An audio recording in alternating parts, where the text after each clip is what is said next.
amigos, es una gran satisfacción terminar la ampliación de hoy hablando sobre el tema de educación.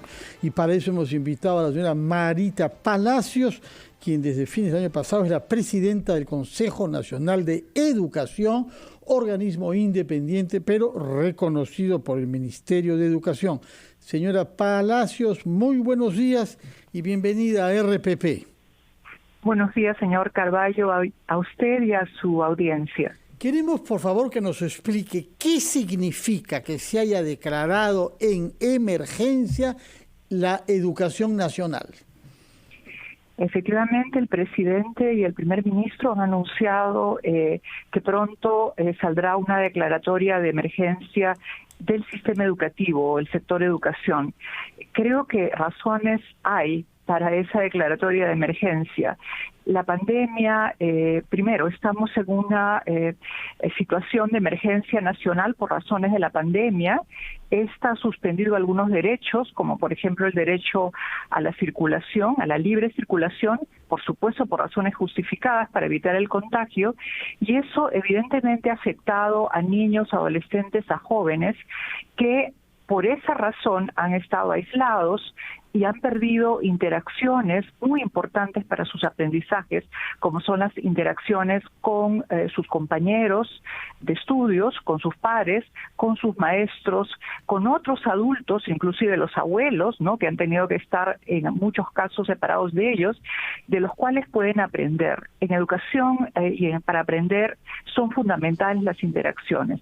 Entonces, por razones justificadas se han perdido estas interacciones y esto ha afectado definitivamente en mayor o menor medida, dependiendo de la condición socioeconómica en la que viven los niños, ha afectado su bienestar emocional.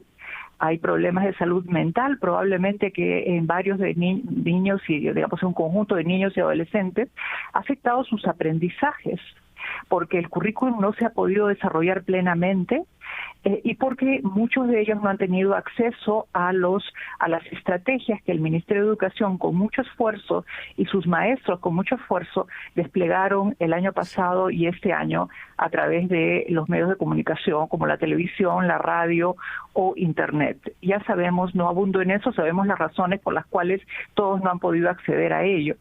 Evidentemente, si no tienen acceso a la escuela, pierden esas interacciones y pierden incluso la relación con recursos como los de Aprendo en Casa. Estos niños, estos adolescentes y jóvenes en la educación superior han tenido pérdidas de aprendizaje importantes. Sí. Eso configura una situación de crisis, de emergencia, ¿no? Señora Palacios, ¿cómo está? Le saluda Mónica Delta.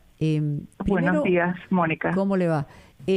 ¿Cuál sería la dimensión de una declaratoria de emergencia? Porque yo recuerdo que en varias oportunidades, digamos, se puede haber discutido esto y efectivamente queremos saber si es un tema de acceso a presupuestos, es un tema que tiene que ver con la prioridad de vacunación de los profesores, es un tema que tiene que ver con cerrar los déficits y con el impacto que aún no ha sido evaluado en su magnitud en la salud mental. O sea, ¿qué va a servirle al país el hecho de que se declare en emergencia la educación, número uno? Y número dos, ¿por qué somos uno de los poquísimos países donde la presencialidad no ha vuelto a las escuelas en una circunstancia como esta? Bueno, primero, un estado de emergencia le da competencias especiales al sector, justamente con la idea de que tome decisiones más ágiles. No sabemos todavía cuáles son los objetivos, no nos han comunicado los objetivos o las acciones prioritarias en las cuales se va a centrar la emergencia. Por eso el Consejo Nacional de Educación está difundiendo su visión de cuáles deberían ser las acciones urgentes. Y yo quisiera centrarme en la primera, que creo que debe ser el foco de la emergencia, que es el retorno seguro y gradual, ¿no?, a clases semipresenciales o presenciales al 100%, ¿no? Digo que tiene que seguro y gradual porque primero hay que asegurar, Mónica, determinadas condiciones en las escuelas. No se trata de decir abran las escuelas y abran las escuelas a los niños, ¿no es cierto? Hay condiciones y quisiera referirme a algunas de ellas. Nosotros hemos señalado 6 condiciones. Si me da el tiempo, reviso las 6, pero la primera es la vacunación a la que usted se ha referido, ¿no?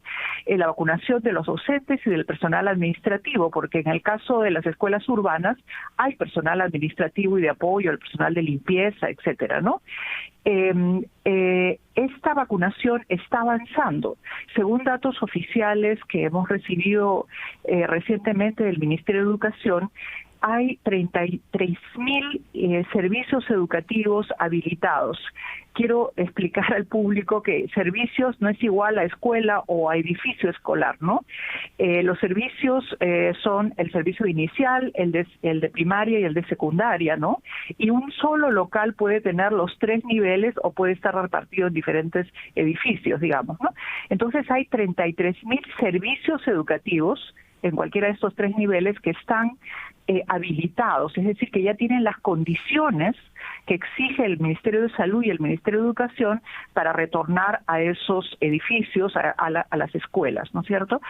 Y de ellos hay un poco más de 4.000 servicios que ya en este año, y desde que se dio estas medidas, más o menos a partir de mayo, me parece mayo o junio, a partir de junio han empezado a reabrirse y a estas alturas tenemos un poco más de 4.000 servicios educativos, sobre todo en primaria, menos en inicial, menos en secundaria, o sea, la mayoría son en primaria, en segundo lugar en inicial y mucho menos en secundaria. Y por supuesto un número mínimo todavía en educación básica alternativa o educación de adultos, ¿no?